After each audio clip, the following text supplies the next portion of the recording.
but Yeah. did you? Bad lighting. No. But I've always wanted to do this. Just and sit on the other side of the table. No, this will work. No. All right, everybody. So I wanted everybody to get to meet my good buddy Matt Landry. Okay. Meat pizza. Yeah.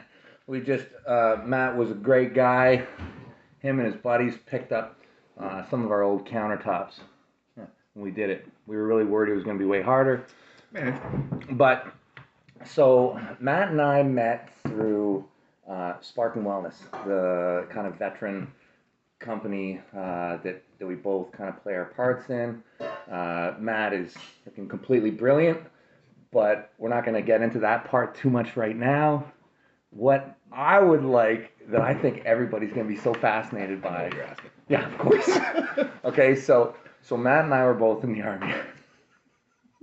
We were both in Petawawa around the same time. Yeah. So when did you get to Petawawa? 96. 96. Okay, so we were there at the same time. Totally were. Yeah.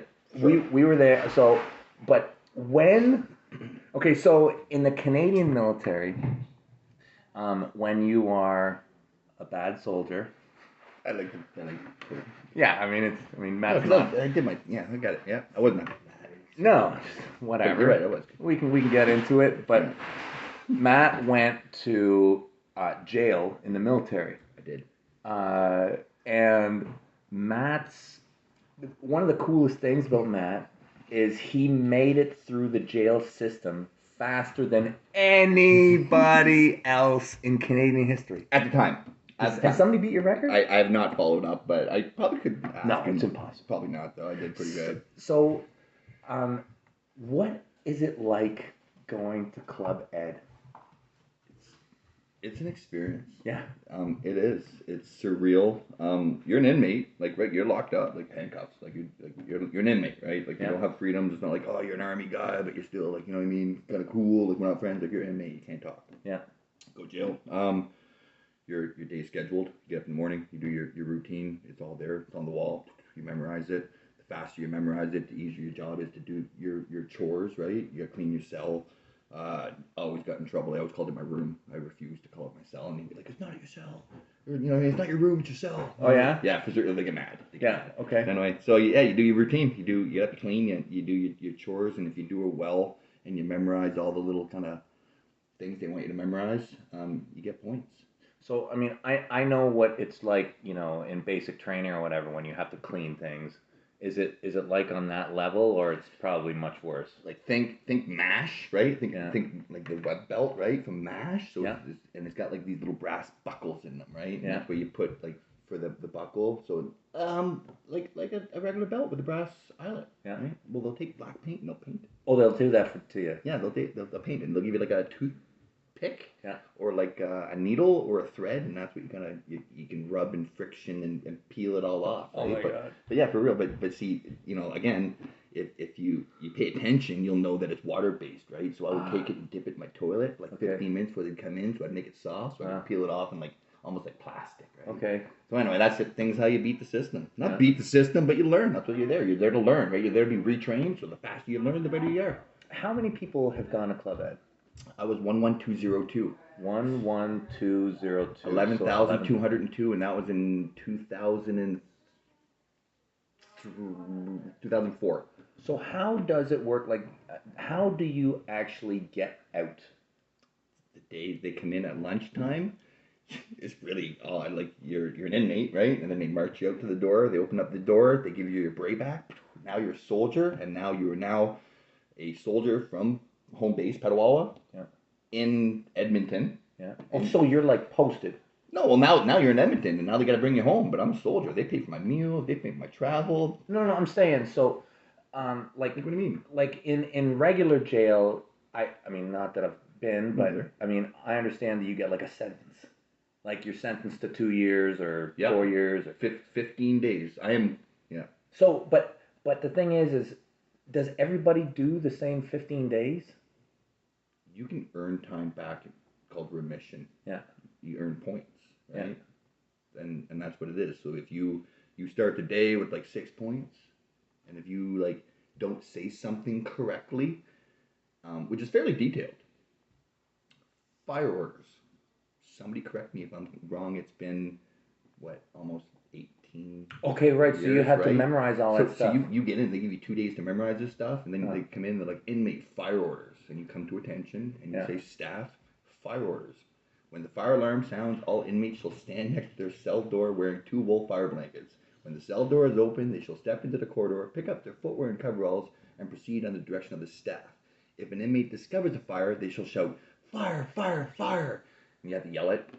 And report to a nearest staff member immediately. Inmates shall not attempt to fight the fire unless directed by a staff member. In either case, inmates shall not talk, they shall not run, they shall move quietly under the direction of a staff member's staff. So if I was to say staff and I should say staff member or vice versa, you lose point. Oh, but you still got that memorized. I'm 11202 Service Detainee Landry, Mike Delta, Royal Canadian Dragoons, Canadian Force Base, Petawawa, currently serving my 15-day of a 15-day sentence in Section 129 of the National Defense Staff. Holy I man! did 15 days there 18 years ago. Oh my That's God! Why, Wow! 2% of the population reoffends and goes back to military jail because if you don't figure it out, you're gone. Oh man! Crazy, right? Tell me, so you scored more points in your 15 days than anybody else. 100%. So that's what gave me that. Like they gave me a letter. The commandant of the jail sent a letter back to the regiment and said that he did really, really good. He was a really good inmate, I guess. You know what I mean? I don't know. Like it's weird. That's right? so you are like I was good at being in jail. So you know like how there's Monopoly, yeah, right? And like what are those first two, Mediterranean and Baltic? Yeah. You're like one of those ones, but you got a hotel on it. 100%. You got fucking real early, hotels, right? hotels. And I'm holding one of each property, just holding everybody back. That's right? amazing. So yeah, that's what it was. So yeah, so you start with 6 days. I'll say I got like a bit of a buy because you get like 3 days on Sunday. They all give you free points. You can't lose a point on Sunday. Oh, nice. So they add like a little religious kind of thing in there. Or a free day, I guess, day of rest. So they give you 3 points. So because I showed up my day 3, like first 2 days are free, they give you 6 points. Yeah. Can't lose when you don't know, right? Yeah, sure. Then after 2 days, you're expected to know. My third day was a Sunday. So I kind of had a 3-day. Okay. Right? Whereas if someone was to show up on a Wednesday, I'll give them, you know what I mean? Like game on's on day 3. Sure. I had a third day to learn. Okay. But I learned quick. Yeah. And then from that on, I just lost like very little points. I just kind of figured out little tricks like, you know, water soluble with paint. It peeled off easier if I soaked it. I just had nothing to do. Like, I mean, you're in lockdown. Like it's it. Right? So yeah, I worked hard. I earned all my points, and you're in cigarettes after like 112 points, something like that. And I just earned my blue tag. So after you get 112 points, or again, right around that ballpark, it's been a long time, but you earn the right to talk to other people with blue tags. Because when you're first in there, you can't talk to anybody. Like if I have garbage in my pocket, right, and I have to go ask, I say, can I put the garbage in the garbage can? I gotta go, they'll say, yes, you can use that garbage can. Okay. But I go in, I pick up the lid, and I put the garbage in, I put the lid back down. If you also have garbage, you're now waiting behind me to use the same garbage can. You've asked for permission. Yeah. But if I was to say, take the lid and pass it to you because it's more efficient, that is considered conveyance, and they add time to your sentence. Oh, wow. If you get caught talking to someone, they'd add time to your sentence. So 15 days is like a start point. It's like minimum. Okay. That when they sent me, when I was sentenced to 15 days, they were like, yeah, you're a good soldier. We don't want to do this, but we still want you to learn lessons. So we want you to go to Edmonton. So the minimum you can go to Edmonton for is 15 days. Yeah. But 15 days might end up being, you could never forever. Yeah. Wow. Like it could be, right? Like I mean, but again, it's for soldiers. It's for guys that they want to retrain you. They put you through basic training again. So that's how. Yeah, that's like when you look back on it, like when you look back on your military career, and you look back on your time in Club in Edmonton, what would you say about it? I loved it. You loved it, yeah. Would you recommend it everybody out there? Honestly, would you join just for the opportunity to go to Club Ed? I'd say no. You're not even joking, but my gunner on like one of my early tours, or whatever, you know, Darren, we used to joke about like I needed the trifecta, right? So I needed like a charge, right? Sure. So I got one of those for not shaving. So I never did anything bad. I was 5 minutes late one time. I got charged. It says 5 minutes late. Unbecoming? Or what what is it? 129. Conduct unbecoming. That's kind of a catch-all, So I got charged for not shaving 5 minutes. Or 5 minutes late. Yeah. AWOL, right? Which is 5 minutes. AWOL's, yeah. Oh, 5 minutes? AWOL. Oh, I got good stuff, bud. Wow. I've been charged twice for AWOL. And 5 minutes late, they gave you an AWOL. In 22 years of service, the only 2 charges I got was a 5-minute AWOL and a 22-minute AWOL. Who was your boss, man? I had some wonderful people that were teaching me some lessons early in life. Man. I was a tough soldier to manage, and that's how they gave me a little tough love. So I don't begrudge any of them. But I also got charged for using the phone more than 5 minutes a day in Bosnia. 98, that was a charge. So these are charges. That was fun. That was the first part. And then the second part was court-martial, right? Can you get a court-martial? Right. I slam-dunked that with my cannabis, smoking weed, right? And then prior to legalization, it was like a blind spot. So I got court-martial. So you got and how did that go? So you got court-martialed. That's when a court-martial, that means you're fighting it, right? No, what? So it means you got charged and you ask for court-martial, right? Is that how it works? Yeah, 100%. You can either just go up and be like, march the guilty bastard in. You know what Yeah. I mean? Like the old school, the seal, right? Yeah, But if you like court-martial, you're like going in front of someone else. Right. The judge advocate. And you ask for it's your choice. You can be guilty 100%. or you can. Right. And, okay. and I'm not so you gonna asked lie. for the I court-martial. took for it just so I could finish out my trifecta. Yeah. I already had charges. Yeah. I already had jail time. Yeah. So the only thing else that could really do to me was the court-martial. So how did the court-martial go? Dude, we've all seen, what was it called? Few Good Men? Or Yeah. whatever? Or no, what is it called?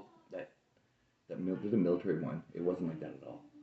No. Like, there's one, a movie there that was made about it, the U.S. It's not like the U.S. court-martial system. In Canada, it was like a small, one of like, like a classroom. Like a B-102, like a classroom that we'd use just for regular military courses and classes. Yeah. It was like that. They had it all cleared out. There was the judge was up front. It was myself and my duty counsel. Yeah. Who I put through basic training. I was his instructor on basic training. Oh my God. And I can remember being in front of him on one of the stages being like, hey, and I won't say his name because he's probably still, but I'm like, hey, you did that wrong, but I'm not going to say anything just in case you ever represent me in a court-martial. You and did I'm not say gonna lie. that. I could probably, Are you hand kidding to heart, me? I said that, and then here almost. Wow. Probably Did he remember? Oh, I totally did. Probably 6 years later, right? He's my defense, So anyway, so there's me, my defense, the judge, and the prosecutor. Yeah. CO and RSM. Mm-hmm. And that's it. No one else in there. It's not a big show. There's no jury. And then we had gone in and I plead. I was already out of the military at the time. Yeah. I already had a prescription. Cannabis was legal for medication. I was receiving it, to treat my symptoms. So at this point, it was just a matter of reading, he used cannabis on this date, and they said, this is what we're going to do. We'll accept this charge or the plea, right? It was like a $500 fine. They demoted me to corporal, and that was it. And I was already out. But at the time, really, people just called me Matt. You know what I mean? I was already, rank wasn't really appropriate. It wasn't necessary. I was already out of the military. So it's kind of just a way of closing the books. So they demoted you after you'd been... Yeah, which didn't really affect anything. Did it affect your pension? Not at all. All my, everything, it still says sergeant. If anybody's out listening that cares, I don't even know. So I think maybe they filed it under shredder. Okay, right. Well, that's amazing. Yeah, no, don't even. No, I got promoted. I went all the way to sergeant and got back promoted to corporal. How many years did you do? 22. 22 years in the Canadian Armed Forces. Yeah. Eh? Anybody who wants to know more about Matt, check him out. Veterans Grown. Yeah, with an S. Veteran Grown. With an S in the middle. Yeah, and Matt's the best grower that we've got in affiliated with Spartan Wellness. Yeah. Yeah. Anyways, great dude. Hey, thanks for taking my garbage today, buddy. Not even a give me if anybody's looking for a countertop, Devon Larratt. So all you kids out there who are thinking about joining the forces, don't be scared when they tell you you're going to Club Ed. Apparently it's a good time, and everyone should try it at least once. Yeah, there you go. Not a bad deal. Not a bad go. Matt turned out just fine. Totally. I learned stuff. If you don't learn stuff, you're doing it wrong. Have a great weekend, everybody. Peace.